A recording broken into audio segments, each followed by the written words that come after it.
Hi ಸ್ನೇಹಿತರೆ, ನಮಸ್ಕಾರ. ನಾನು ನಿಮ್ಮ ಪ್ರೀತಿಯ ನಂದಿನಿ ಮಲೆನಾಡ ಮಲ್ಲಿಗೆ ಅಡುಗೆ ಚಾನಲ್ನಿಂದ. ಸ್ನೇಹಿತರೆ, ಇವತ್ತು ಹೋಟೆಲ್ ಸ್ಟೈಲ್ನಲ್ಲಿ ಅವರೆಕಾಳು ಉಪ್ಪಿಟ್ಟು ಮಾಡ್ಕೊಳ್ಳೋದು ಹೇಗೆ ಅಂತೇಳಿ ನೋಡ್ಕೊಳ್ಳೋಣ ಬನ್ನಿ. ಅವರೆಕಾಳು, ಕ್ಯಾರೆಟು, ಬೀನ್ಸು, ಆಲೂಗೆಡ್ಡೆ ತೊಗೊಂಡಿದ್ದೀನಿ. ಒಗ್ಗರಣೆಗೆ ಈರುಳ್ಳಿ, ಕಾಯಿ, ಟೊಮೊಟೊ ಮತ್ತು ನಿಂಬೆಹಣ್ಣು ತೊಗೊಂಡಿದ್ದೀನಿ. ಹಸಿರು ಮೆಣಸಿನ್ಕಾಯಿ, ಶುಂಠಿ ಜಜ್ಜಿ ತೊಗೊಂಡಿದ್ದೀನಿ. ಒಂದು ಬೌಲ್ ರವೆ ತೊಗೊಂಡಿದ್ದೀನಿ. ಈಗ ಸ್ಟವ್ ಆನ್ ಮಾಡಿಕೊಂಡು ಪ್ಯಾನ್ ಇಟ್ಕೊಂಡು ರವೆ ಹಾಕ್ಕೊಳ್ಳೋಣ. ರವೆನ ಎಣ್ಣೆ ಹಾಕ್ಕೊಂಡು ಸ್ವಲ್ಪ ಹುರಿದು ತೆಗೆದಿಟ್ಕೊಳ್ಳೋಣ. ಮತ್ತೊಂದು ಪ್ಯಾನ್ ಇಟ್ಕೊಂಡು ಅದಕ್ಕೆ ಎಣ್ಣೆ ಹಾಕ್ಕೊಂಡು ಸ್ವಲ್ಪ ಜೀರಿಗೆ ಹಾಗೂ ಸಾಸಿವೆ ಹಾಕ್ಕೊಳ್ಳೋಣ.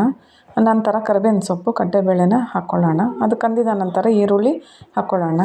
ಈರುಳ್ಳಿ ಕಂದಿದ ನಂತರ ಸ್ವಲ್ಪ ಟೊಮೊಟೊ ಹಾಕ್ಕೊಂಡು ಅದನ್ನು ಸ್ವಲ್ಪ ಕಂದಿಸ್ಕೊಳ್ಳೋಣ. ನಂತರ ತರಕಾರಿ ನಾವೇನು ತೊಗೊಂಡಿದ್ವೋ ತರಕಾರಿಗಳನ್ನು ಹಾಕ್ಕೊಂಡು ಒಂದು ಸ್ವಲ್ಪ ಬಾಡಿಸೋಣ. ತರಕಾರಿನ ಸಣ್ಣದಾಗಿ ಹೆಚ್ಕೊಂಡಿರೋದ್ರಿಂದ ಅದನ್ನು ಬೇಯಿಸೋ ಅವಶ್ಯಕತೆ ಇಲ್ಲ. ಈಗ ಹಸಿರು ಮೆಣಸಿನ್ಕಾಯಿ ಹಾಗೂ ಶುಂಠಿ ಪೇಸ್ಟನ್ನ ಹಾಕ್ಕೊಳ್ಳೋಣ. ಹಾಕ್ಕೊಂಡು ಚೆನ್ನಾಗಿ ಬಾಡಿಸ್ಕೊಳ್ಳೋಣ. ಸ್ವಲ್ಪ ಅರಿಶಿನ ಪುಡಿ ಹಾಕ್ಕೊಳ್ಳೋಣ. ಹಾಗೆ ಒಂದು ಸ್ವಲ್ಪ ಕಲ್ಲುಪ್ಪನ್ನು ಸಹ ಹಾಕ್ಕೊಳ್ಳೋಣ.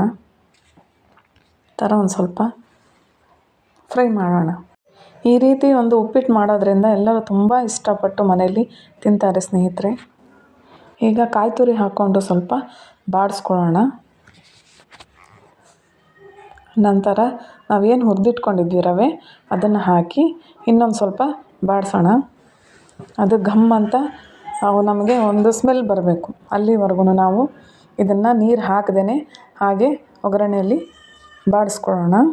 ಬಾಡಿಸ್ಕೊಂಡಿದ್ದ ನಂತರ 1 ಬೌಲ್ ರವೆಗೆ 2.5 ಬೌಲ್ ನೀರನ್ನು ನಾನು ಕಾಯಿಸ್ಕೊಂಡು ಇಟ್ಕೊಂಡಿದ್ದೆ. ಈಗ ಅದನ್ನು ಅದರೊಳಗೆ ಹಾಕ್ಕೊಳ್ಳೋಣ ಸ್ನೇಹಿತರೆ. ಅದೊಂದು ಸ್ವಲ್ಪ ಕುದಿಬೇಕು ಚೆನ್ನಾಗಿ. ಅದನ್ನು ನಾವು ಕೈ ಆಡ್ತಾ ಇರಬೇಕು. ಆಮೇಲೆ ಅದನ್ನು ಹರಳೋದಕ್ಕೆ ಬಿಡೋಣ. ನೋಡಿ, ಈಗ ಹರಳಿದೆ. ತುಂಬ ಘಮ ಘಮ ಘಮ ಅಂತ ಇರುತ್ತೆ ಸ್ನೇಹಿತರೆ. ತುಂಬ ಚೆನ್ನಾಗಿರುತ್ತೆ. ಟೇಸ್ಟು ಸಹ ತುಂಬ ಚೆನ್ನಾಗಿರುತ್ತೆ ಸ್ನೇಹಿತರೆ. ಈಗ ಒಂದು ಸ್ವಲ್ಪ ಅದ್ರ ಮೇಲೆ ನಿಂಬೆಹಣ್ಣು ಮತ್ತು ಕೊತ್ತಂಬರಿ ಸೊಪ್ಪನ್ನ ಹಾಕ್ಕೊಂಡು ಒಂದು ಸ್ವಲ್ಪ ಕೈ ಆಡೋಣ. ಈಗ ಸರ್ವಿಂಗ್ ಬೌಲ್ಗೆ ನಾವು ಶಿಫ್ಟ್ ಮಾಡೋಣ. ಸ್ನೇಹಿತರೆ, ಈ ಒಂದು ವಿಡಿಯೋ ನಿಮಗೆ ಇಷ್ಟ ಆಗಿದ್ದಲ್ಲಿ ಶೇರ್ ಮಾಡಿ, ಕಮೆಂಟ್ ಮಾಡಿ. ಹಾಗೂ ಯಾರೆಲ್ಲ ಸಬ್ಸ್ಕ್ರೈಬ್ ಆಗಿದ್ದೀರೋ ಅವರಿಗೆ ಧನ್ಯವಾದಗಳು. ಯಾರೆಲ್ಲ ಸಬ್ಸ್ಕ್ರೈಬ್ ಆಗಿಲ್ಲ ದಯವಿಟ್ಟು ಹಾಗೆ ಪಕ್ಕದಲ್ಲಿರೋ ಬೆಲ್ಲೈಕನ್ನ ಕ್ಲಿಕ್ ಮಾಡಿ. ನಾನು ಯಾವುದೇ ವಿಡಿಯೋ ಹಾಕಿದರೂ ಸಹ ನಿಮಗೆ ನೋಟಿಫಿಕೇಷನ್ ಬರುತ್ತೆ ಸ್ನೇಹಿತರೆ. ಧನ್ಯವಾದಗಳು.